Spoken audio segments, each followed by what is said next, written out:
Blair here. Welcome back to another episode of Back to the Past. The past 3 episodes have been in making the door and the frame that fits this opening here. Today's episode will cover installing this door.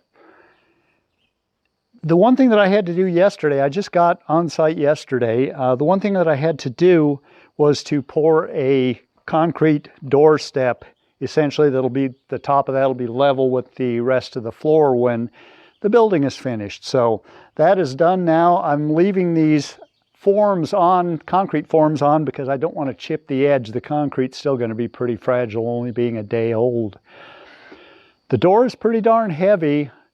I can't really handle carrying it myself, not because of weight. Well, partially because of weight, but I just don't have anything to hold on to. So it might be a little tricky to set. When I had my son-in-law help me to load it into the truck, we loaded it in the position that I need to be able to slide it in here and just tilt it up.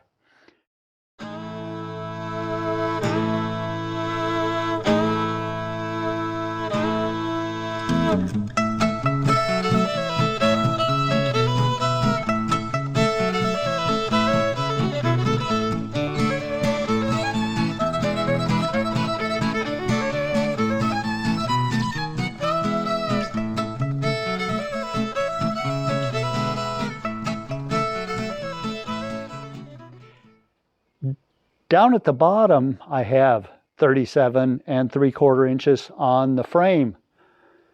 Up at the top, I got a little more than that. It's going to be tight, and I'm hoping that I don't need a sledgehammer to install this door. So one thing that I've done is I've set a couple of stops, one on each side. I'll be able to set the bottom in place, tilt it up, and then I made a couple of handy-dandy blocks here that I'll set here and be able to turn those in to keep the frame from going outward. And then I can go inside and start attaching it. And for temporarily, what I'm going to do is to use 3-inch stainless steel screws. And those won't be the permanent fasteners for it, but I want something that's easy to take back out just in case this doesn't work out so well since I've got such a tight fit. I think that I'm all ready to get started. I'll go ahead and attach these blocks.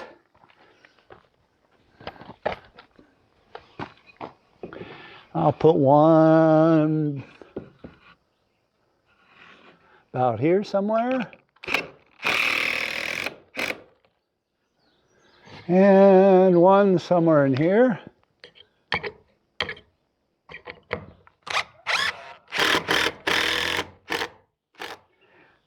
I'll see if I can get this beast tilted up into place.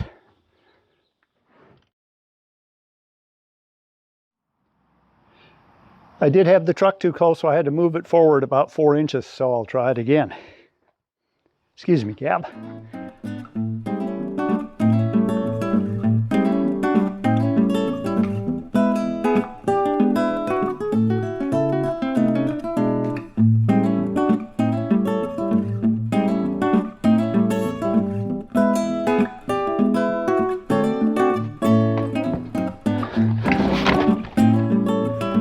Darn. I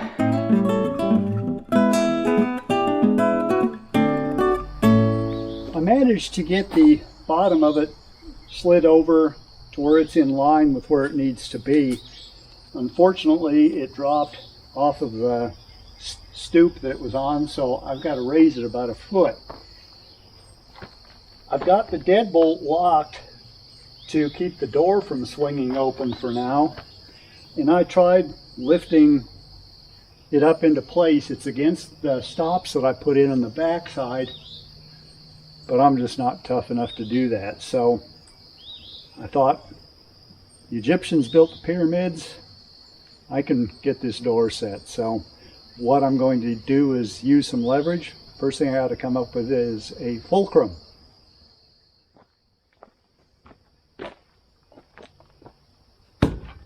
There is a firewood fulcrum.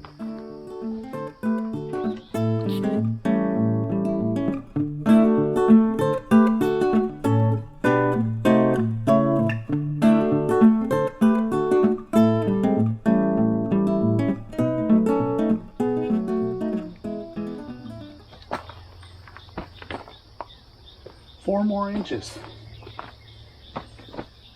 My fulcrum is not big enough. I need a bigger fulcrum.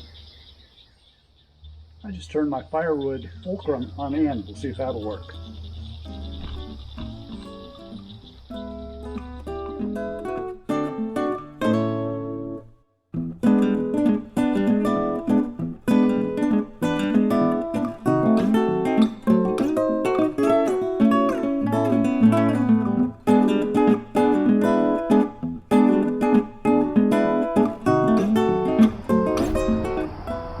Be careful that it doesn't fall back on me.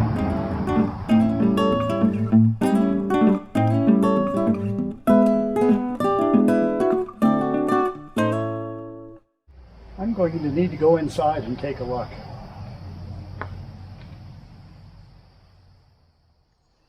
I did have to resort to the sledgehammer method of getting that in, and I thought that it would be so tight that I wouldn't be able to get the door open, but I actually can. It is tight. The first thing I'm going to do is try to get screws in where they need to be. One place is at this top hinge. If I can get a screw behind that hinge, I might be able to pull it over enough. I am a little bit tight. I've got a bit of an opening actually at that hinge that I can pull the top of the door over. It is tight right here, but I actually may have just a little bit of space behind it, and if not, I can take a Sawzall and trim the backside of the door jamb and the frame at the same time to maybe gain 1/8 of an inch there. Like I say, it does open. It actually fits quite nicely. My strike and the strike plate work out. Looks like I'm a little out of plumb. I've got to bring the top in a little bit and actually bring the bottom out just a little bit, so I got to plumb it up. Yeah, there's an automatic closing door. But I'm going to start with that. I'm going to start by pulling that hinge off up there and then getting a screw behind it to fasten the door up there. I'll work my way down the hinge side and then come over and do the strike side.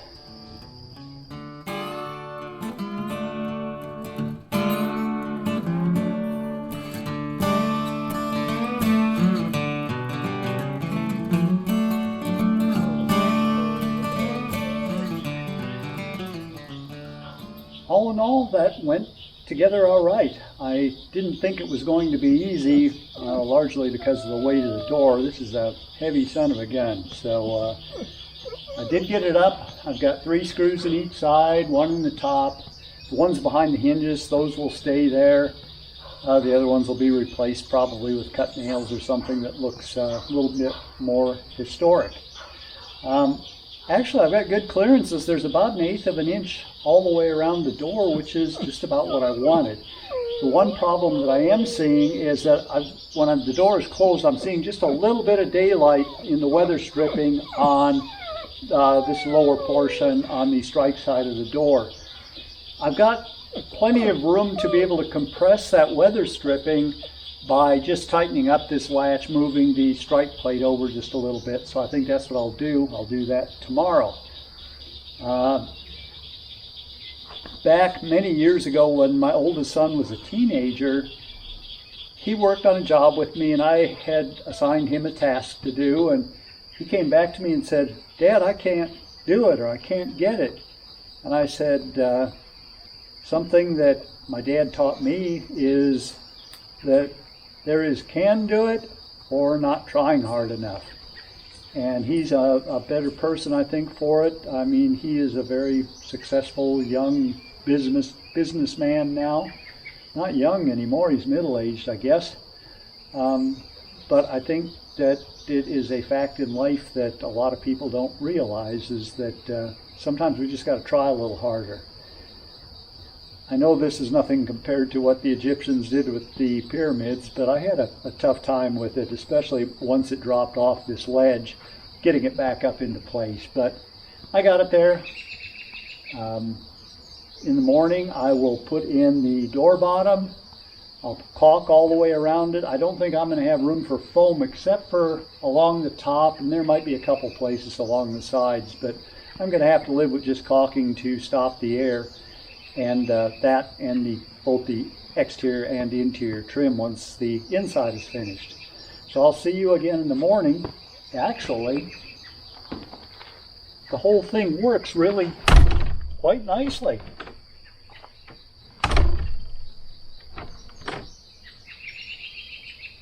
I'm happy with it. And I got it pretty much plumbed up. It's not opening or closing when I have it partially open. So I can definitely live with that. See you in the morning. All right, it's time to finish this door.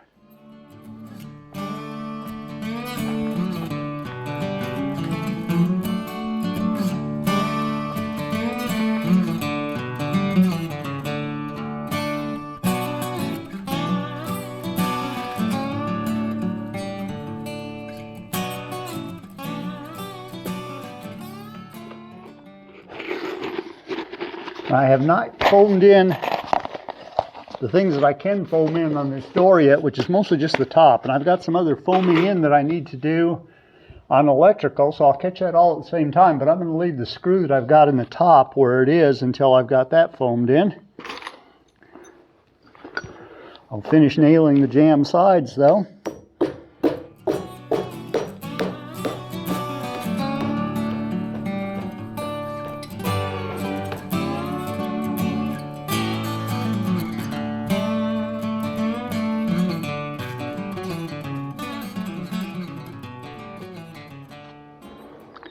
I'll grab a can of foam, I'll foam in the top, and then that'll do it for now. I think the trim, I'll go ahead and do that when I get going on siding again, have all my tools out for doing that. No sense getting everything out just for a couple of boards.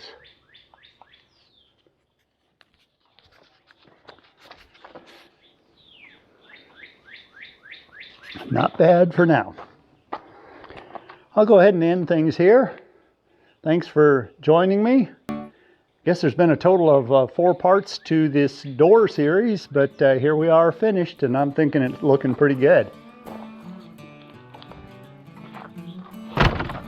Get the exterior trim on and it'll be just Jim dandy. See you on the next episode.